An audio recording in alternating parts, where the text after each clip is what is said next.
I want to start with that first overall pick. Obviously, we're assuming that it's going to be Joe Burrow going to the Bengals. We had an anonymous NFC coach come out and say that he's high risk. Now, we've been talking about Tua being high risk, but this is the first time I've really heard that about Joe Burrow. Where are you on that statement? Well, teams have about 25 coaches, Miles, times that by 32, so there's a lot of different opinions you can get, and everybody's going to be kind of all over the place on every prospect in this draft, Molly. It always is the case. Take any of them in the last 50 years, you can pick them apart on something. I guess the one-year deal where he was great for this one season maybe played into that. I can't speak for anybody that made that comment, but they're all risky. Every pick you make is risky. That's why these teams try to do as much as they possibly can and try to figure it all out. But in terms of Joe Burrow, nobody in the history of this game put together the kind of season he did. Granted, it was 1 year. You would have liked to have seen it over 2-3, but hey, at the end of the day, he's going to be the #1 pick, whether people want to believe it or not.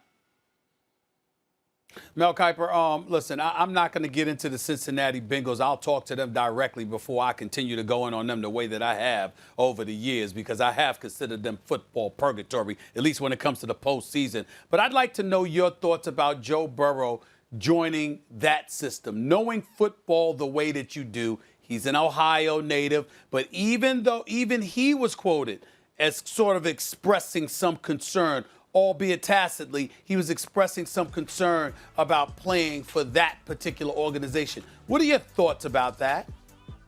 I don't get it, Stephen A. I love you, but I disagree with you on that. I think, the postseason, but they've gotten to the postseason and they've lost. But they've had success in the regular season. These quarterbacks have had success there. Been to 2 Super Bowls. And granted, it was way back, but Dalton had success. Carson Palmer had success. He had an unfortunate injury in a playoff game. Dalton could have won a playoff game had not been in for a penalty late against the Steelers. So I think the Bengals are fine. The personnel base there, obviously, Stephen A. has to get better. They have some receivers. They got a running back. The line's got to get better, and they're going to address that in the draft. Maybe that's a first pick in round 2. A lot of work to do on defense, but there's a lot worse places to be in this league than Cincinnati. But I think when you look at where Joe Burrow is going, I think Peyton Manning talked to him well about, hey, you're going to have struggles. You're going to have all kinds of issues. The media may be all over you. How do you deal with that is the key to getting to year 2, year 3, if, in fact, those struggles do occur.